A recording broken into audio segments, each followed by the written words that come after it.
Good morning, students. Welcome to my class. Today we are going to read Hans Christian Andersen's short story, The Little Match Girl. Now, this story is incorporated into the ICC syllabus of short stories and poems and has been taken from the treasure trove. Before we go into the text, I'd like to summarize slightly on the author. It makes sense to read about the author to get a background about the author, the period that he worked in, the influences that he might have had in his life. So let us go ahead. Let us begin from page 87, where we have been provided with a short biographical sketch about the author and a short introduction on the story itself.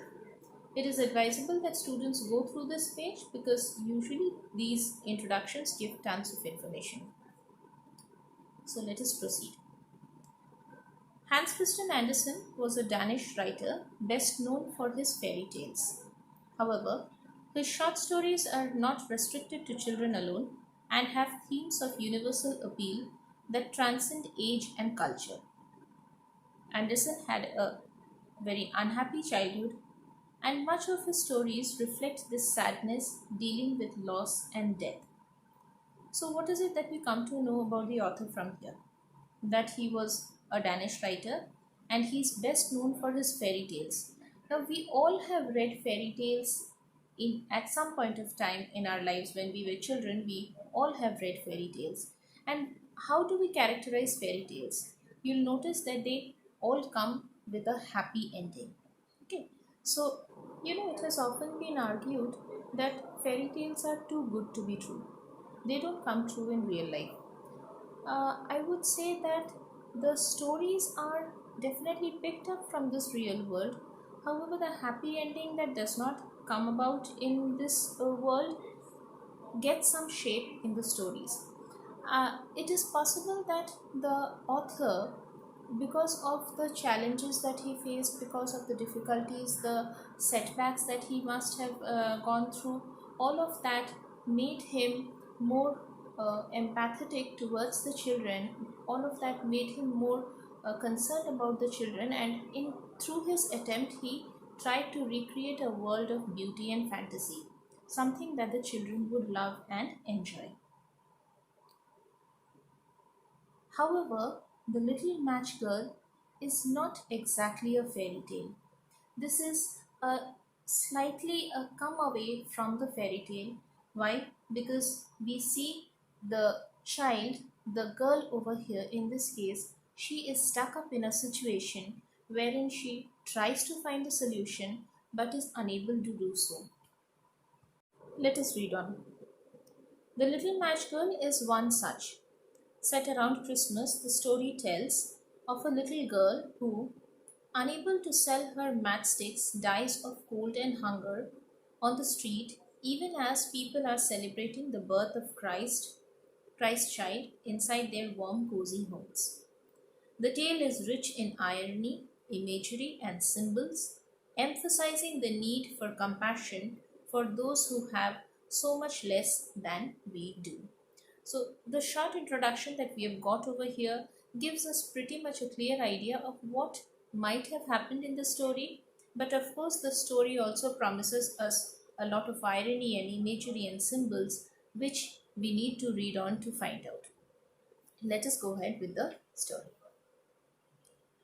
The Little Match Girl by Hans Christian Andersen. It was bitterly cold. Snow was falling and darkness was gathering, for it was the last evening of the old year. It was New Year's Eve. In the cold and gloom, a poor little girl walked, bareheaded and barefoot, through the streets. She had been wearing slippers, it is true, when she left home, but what good were they? They had been her mother's, so you can imagine how big they were. The little girl had lost them as she ran across the street to escape from two carriages that were being driven terribly fast. One slipper could not be found, and a boy had run off with the other, saying that it would come in very handy as a cradle some day when he had children of his own. What is significant of every short story, every poem, every literary piece that you'll come across is the setting. Usually, the setting is mentioned in the very beginning. What does a setting include? Setting refers to the place, time, and situation in which the story takes place. So, what is the place, time, and situation? Look at the first paragraph. Bitterly cold, snow was falling, darkness was gathering, and it was the last evening of the old year. It was New Year's Eve. So, if you get a question where you've been asked to mention the setting of the story, these are the points that you should be writing. It was New Year's Eve, the last evening of the new year, the last evening of the old year. It was bitterly cold, snow was falling, there was darkness all around. All of these points get included in the setting. The cold and gloom, in the cold and gloom, a poor little girl walked bareheaded and barefoot through the streets. When you read on the story, you will come across many different descriptions. So, as you read them, it would be advisable that you mark them out, you underline them, or you point them out such that when you are revising, these points simply pop out in front of your eyes and you get a visual recollection also through your reading. So, gloomy, it was a gloomy atmosphere. This also gets added to the setting. Now, the description of the little girl. She was a small little girl. She was bareheaded. She did not have any covering on her head. She was barefoot. That is, she did not have any slippers or sandals or any kind of footwear. And she was moving through the streets. The author tells us that she did have slippers on when she had left her house, but they had been her mother's. So she was a small girl. We as children have also worn slippers, worn shoes uh, that belonged to the elders, and we can relate to it how uncomfortable they must have felt. Because they were too large for her feet, her little feet, her tiny feet could not carry the weight of them, and when she was running across the street trying to save herself from the passing cars that were driving terribly fast, one of the slippers slipped out of her feet and got lost. The other slipper was also taken away by the boy, saying that it would come in very handy as a cradle someday when he had children of his own. So, who was this boy? Would you say that a boy, uh, like if you're walking on the road, somebody belonging to a neighboring house, do you think some child from that house is going to come and take away your bag or your slipper? No. We can make out that this boy also belonged to the same or similar socio-economic strata. He was also a child who was living off the streets. And when he got a chance, when he found that there was somebody weaker than him, younger than him, or smaller than him, whom he could bully, whom he could take advantage of, he did just that and he snatched her slipper away, saying that it would come in handy as a cradle someday for his future children. Of course, a slipper will never be used as a cradle, we all know that. So, why did he do it? People belonging to a similar community also never lose a chance in bullying somebody who's weaker. We get an example of this from here. So the little girl walked about the street on her naked feet, which were red and blue with cold. Her old apron, in her old apron, she carried a great many matches, and she had a packet of them in her hand as well. Nobody had bought any from her, and no one had given her a single penny all day. She crept along, shivering and hungry, the picture of misery, poor little thing. So again, we get a lot of description from here. The whole image, the picture is drawn out in front of us, wherein we find that the girl has been described to be walking naked and naked feet and no protection, no warm clothes. Her feet had turned red and blue with cold. She had one apron on in which there was a pocket which carried a great many matches, and there were a bunch in her palm as well. So, what was she doing out there? She was trying to sell matches. But did she make any sale that day? No. Nobody had bought any from her, and no one had given her a single penny. With or without in exchange of the matches or not, nobody had given her a single penny. You see, it was against the law to beg, openly beg out in the streets. It was against the law. So anybody doing that, caught doing that, would be put behind bars.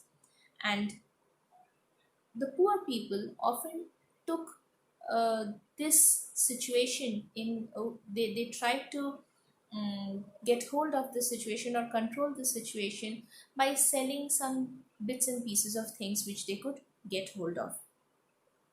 So this girl also had managed to get some matches, and she had gone out on that cold dark evening to sell them such that she could bring home some money. She crept along, shivering and hungry, the picture of misery, poor little thing. So, the description of this girl continues, and the author tells us that she was shivering and hungry. She had no warm clothes on her body, she had no covering on her head, she did not have any footwear. She was hungry, she had not eaten in a long while.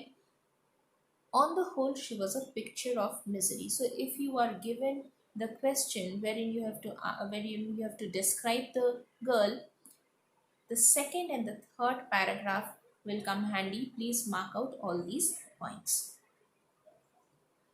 The snowflakes fell on her long golden hair, which curled so prettily about her neck, but she did not think of her appearance now. Why did she not think of her appearance now? Because this was not the time for her to think about her appearance. She was cold and hungry. She had to get some money before she got back home. Lights were shining in every window, and there was a glorious smell of roast goose in the street. For this was New Year's Eve, and she could not think of anything else. Around her there was celebration. There was a spirit of celebration. The air had the sense of celebration in it. Why? Because it was New Year's Eve. Christmas had just gone by. There was light shining through every window, and there was smell of good food being cooked all around. Being hungry and cold, she could not think of anything but warmth and food. She huddled down in a heap in a corner formed by two houses, one of which projected further out into the street than the other. But though she tucked her little legs up under her, she felt colder and colder. So she found a corner created by two buildings out of which one was projecting outward, one was projecting a little further to the out. So the corner that was formed, probably she found some comfort, she found some mm, she was able to maybe she was able to protect herself from the blowing wind. So she chose that corner and she sat down over there, trying to tuck her legs under herself as much as she could. How do we sit during winter? In winter, if we want to keep our feet warm, what do? We try to tuck our feet, the toes, beneath our body. But she continued to feel colder and colder. Why? Because the cold was seeping in through the ground. There was cold all around her. She did not have anything to warm herself. She did not dare to go home. Now one would think that why was this little girl out in the streets? She could go back home. But no, she could not. For she had sold no matches and earned not a single penny. The condition on which she could return was to have sold some matches was to bring some money back home, and she had not done that, therefore, she could not return home. Her father would be sure to beat her. And besides, it was so cold at home, for they had nothing but the roof above them, and the wind whistled through that, even though the largest cracks were stuffed with straw and rags. Her thin hands were almost numb with cold. If only she dared pull just one small match from the packet and strike it on the wall and warm her fingers. What kind of house did she live in? She lived in a shanty, you can say.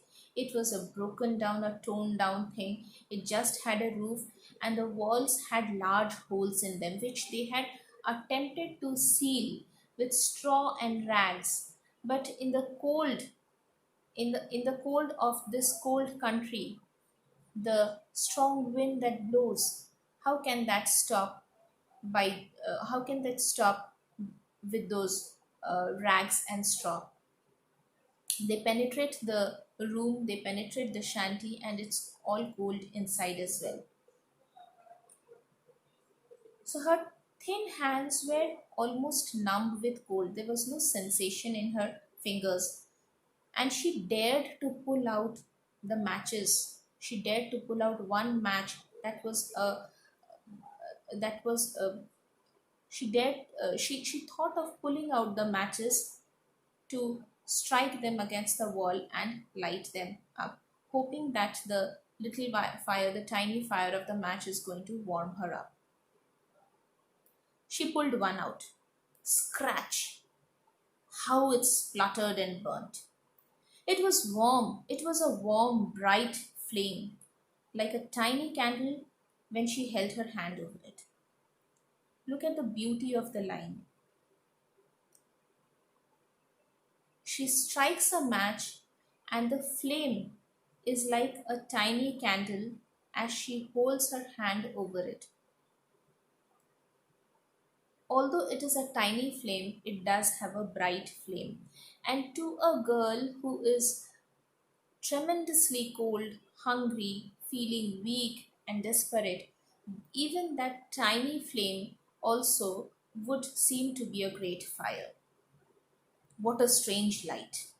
So to her, it appeared to be a strange light giving out a lot of warmth and satisfaction. It seemed to the little girl as if she was sitting in front of a great iron stove with polished brass knobs and brass ornaments. Was there a stove in front of her? No, there was no real stove in front of her. It was her imagination. She had started hallucinating.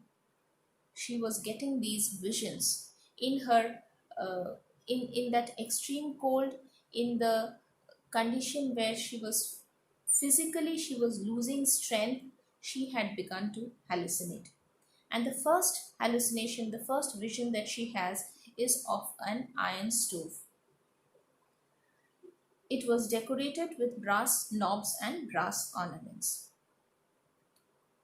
The fire burned so beautifully and gave out such a lovely warmth.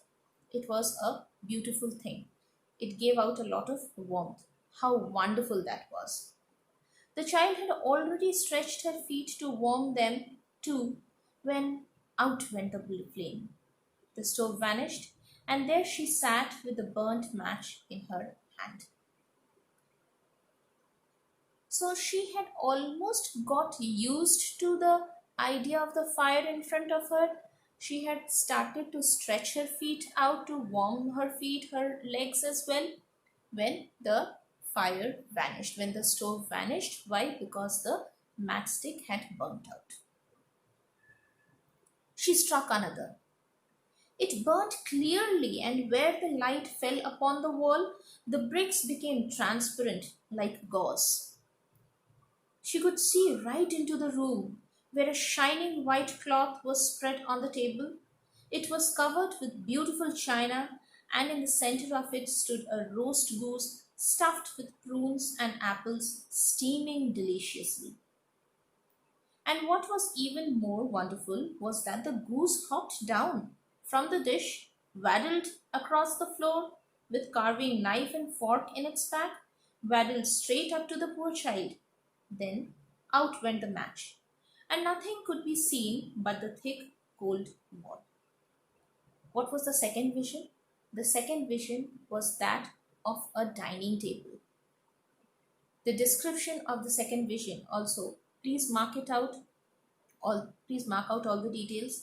It was covered with a spotless white tablecloth. It was decorated with a lot of chinaware. There was a roast goose at the center of it, which was stuffed with prunes and apples and seemed to be steaming deliciously. That is, it had just come out of the oven. And even more interesting than this was what? The sight of the goose hopping down the table and waddling up to the little girl. You know how geese, they walk, they waddle. The walk of a geese is called waddling.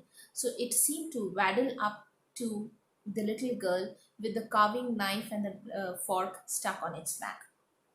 It had almost reached the girl when out went the match, as well as the vision too vanished.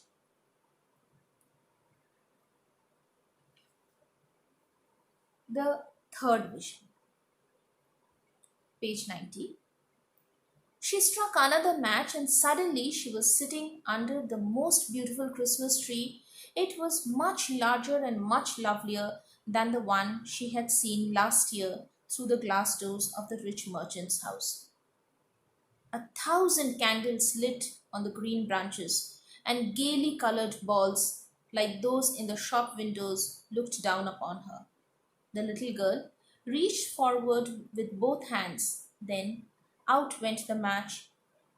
The many candles in the Christmas tree rose higher and higher through the air, and she saw that they had now turned into bright stars. One of them fell, streaking the sky with light. Now, what is the third vision? The third vision was of a beautiful Christmas tree. It was in the vision, she found the tree to be much bigger and lovelier, more attractive than the Christmas tree she had seen in the rich merchant's house through the glass windows that she had seen the previous year. So, this one she imagines to be a bigger and a more beautiful one. It had thousands of candles lit on its branches and had gaily colored balls. You know, those bright, colorful, shimmering balls that are used as decorations to uh, beautify the Christmas tree, those things. And in her little child's desire to get one of them, she reaches out both her hands to grab one. And as she does that, the tree vanishes, the matchstick is burnt out, and all the candles that she had seen, they seemed to be moving out of her reach and going farther and farther away. Soon she saw them become stars in the sky. It is very significant over here. You can see we have so far read through the story. We have come across three visions. The first vision was that of the iron stove, the second vision was of the roast goose, and the third vision was of the Christmas tree. If you notice, these are all the things that she lacks in her life, and she wants them. She wants them in her life. It is the fact that uh, she has never had any of these in her life that makes her desire for them, that makes her aspire for them. And the third vision that we just read, the candles going out of her reach, it is very symbolic of the idea that whatever she desires, whatever she hopes for, is not going to come in her reach, is not going to be within her reach. They are all going to go away from her. It's like a mirage. As she goes out for them, as she reaches out for them, the tree vanishes, the candles move farther away. They soon become the stars in the sky. So stars in the sky, whenever we say, whenever we use the reference of the stars in the sky, say in a sentence, say his aspirations, he wanted to reach the stars. If we say he wanted to reach the stars, what does it mean? It means that his ambitions were too high. Whether he is going to reach the stars or not, we don't know, but definitely we understand that the his ambitions were too high. So over here, this girl, uh, when the lines, when the candles are said to be moving away and turning into stars, it's definitely tells us, it symbolizes that her dreams and aspirations are all going out of her reach. One of them fell, streaking the sky with light. So from her hallucination, from her imagination, there is a gradual movement to reality. She was imagining these things, all these visions. In all these visions, we saw that she was imagining something, and at the end of the imagination, it brings her back to the reality. So here, the candles were a part of her imagination, the candles were a part of her hallucination, which after some time bring her back to the reality, and they seemed to be as far away as the stars are. Out of those stars, one of them from seemed to fall, and it shot across the sky. Now someone is dying, said the little girl. For her old grandmother, the only one who had ever been good to her, who was now dead, had said, whenever a star falls, a soul goes up to God. So it had been her grandmother who, when she was alive, had told her that the sight of a shooting star is suggestive of somebody dying, the soul going to God, the soul going to heaven. And now that she saw this shooting star, it reminded the girl of her grandmother's words that somebody must be dying. This is very ironic because we are told, uh, very shortly we will be told that this little girl also would be dying. She struck another match on the wall. Once more there was light, and in the glow stood her old grandmother, oh so bright and shining, and looking so gentle, kind, and loving. So, in this vision, the fourth match that she strikes will actually happen to be the last one. She sees in the glow of the light from the matchstick, she sees her old grandmother. Now, you see that there is a connection between all the visions. The first vision is that of a stove, which is supposed to be emanating heat, and she was in need of heat at that point of time. She was extremely cold. So that is the first desire that she had. She wanted to feel warm. That took us to the second vision. It was that of a roast goose, where the second desire to feed herself some food, some sort of food, that was the second vision. The third vision tells us of the lack of joy, lack of celebration in the girl's life. And the third vision ends with the falling star, which reminds the girl of her grandmother. That brings us to the last vision that the girl had, that was of her grandmother. Granny, cried the little girl, oh, take me with you. I know you will disappear when the match is burnt out. You will vanish like the warm stove, the lovely roast goose, and the great glorious Christmas tree. So even the girl knew that once the match is burnt out, all the visions will disappear. Just like the stove, the roast goose, the great glorious Christmas tree, all of those things vanished, all of those images vanished. She knew that her grandmother was also just a vision which would disappear once the match was burnt out. Then she quickly struck all the rest of the matches she had in the packet, for she did so want to keep her grandmother with her. This is the desperate attempt made by the girl to hold on to the vision. We see a kind of desperation, we see a kind of intention that at any cost she would hold on to her grandmother, the vision of her grandmother. Why was she so intent upon having the vision of her grandmother?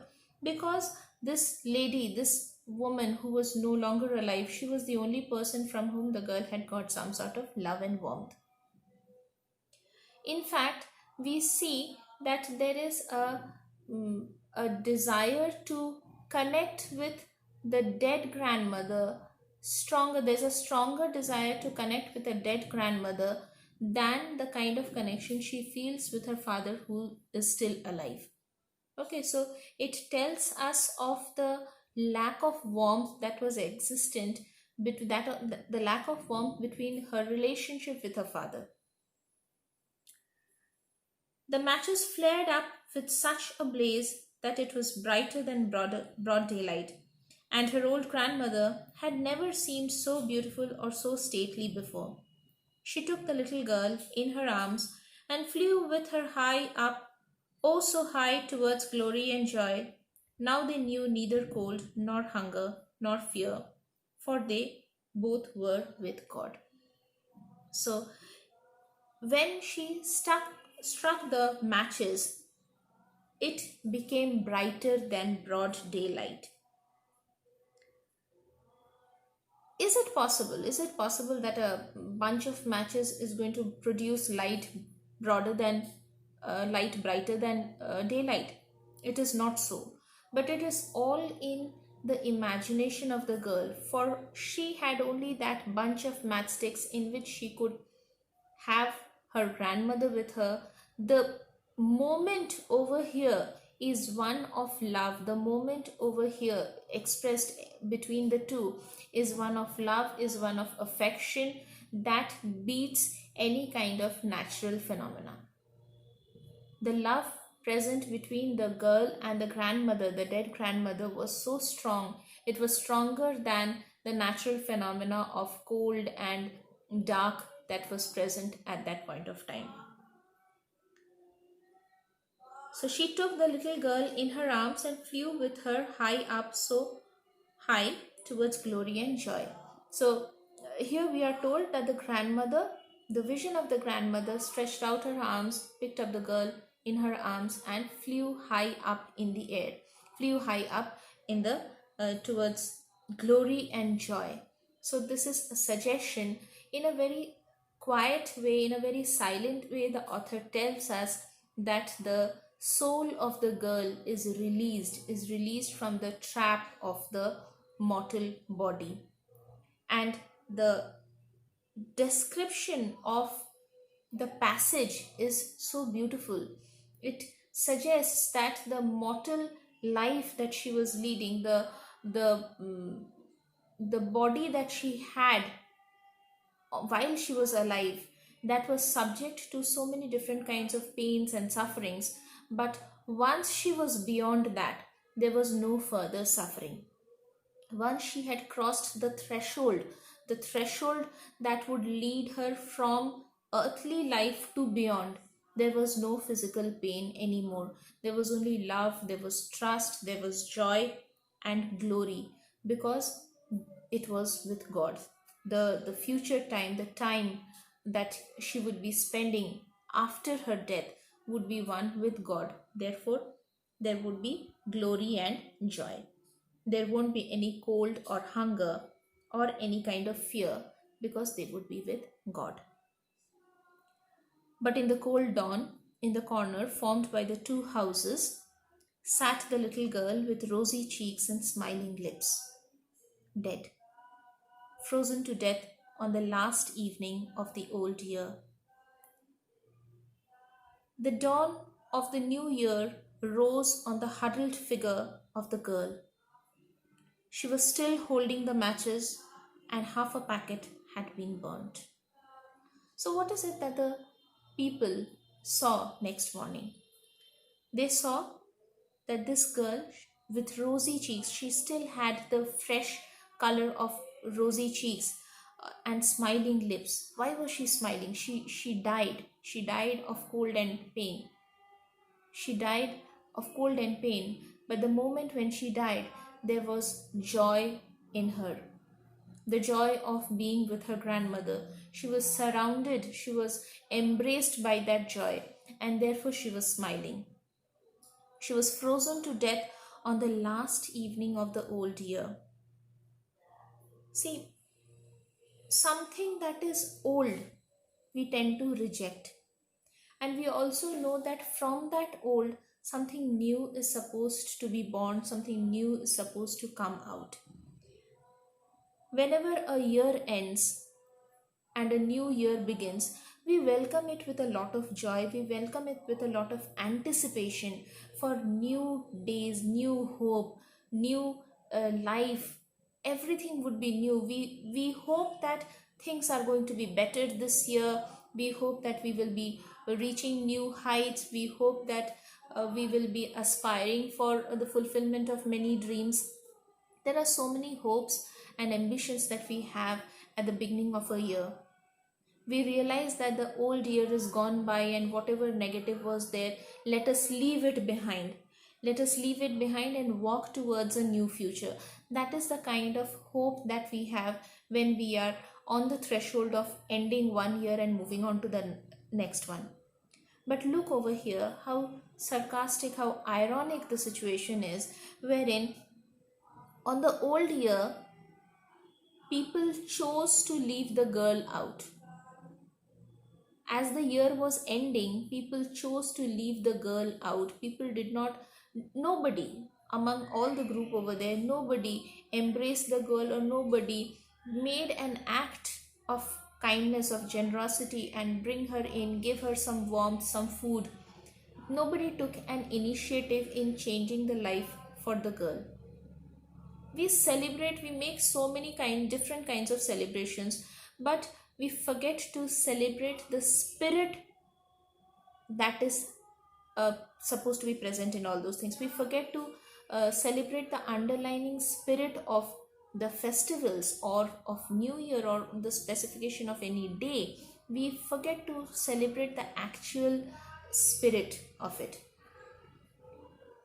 So here we see that the people, they were celebrating the ending of one year and moving on to the next. They were welcoming the new year, but whatever would mark them as backdated, whatever would mark them as unthoughtful, whatever would mark them as selfish, they were not ready to leave those behind.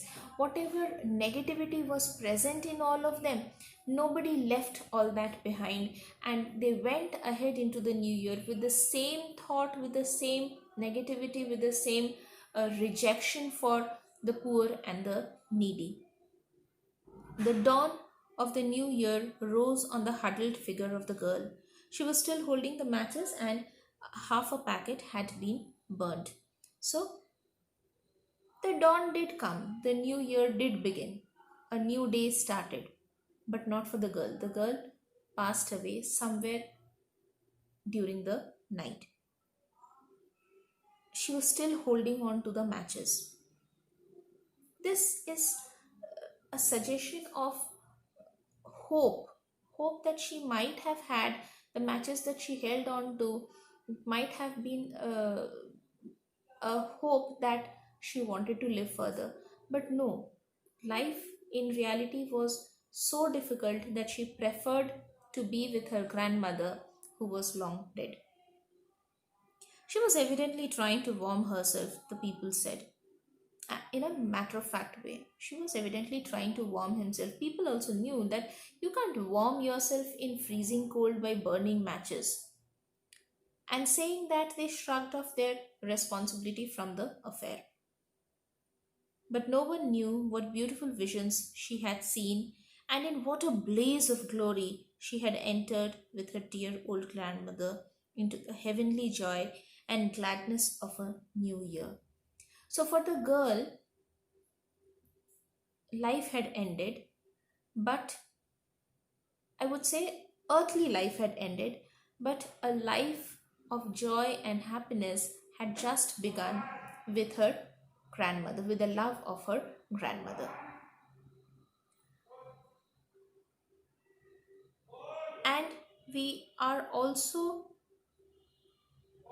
the the fact that this transition had to happen, that is something which needs to be condemned, that is something which needs to be criticized. People uh, subjected her to this kind of end. She did not have to die in this manner. Had the people taken one step, she might not have faced this. But the fact that the story brings us to such an end, which points out to the selfishness of people in general, people on the whole, they project a very selfish attitude. It is a very narrow minded approach that the people have shown over here. So with this we come to the end of this text. I hope I have been able to clarify the major points that are there in the story. Do go through the video, and uh, if you have any queries, you can write them down in the comment section. With that, I'd like to end my lesson over here. Thank you, students. Have a nice day.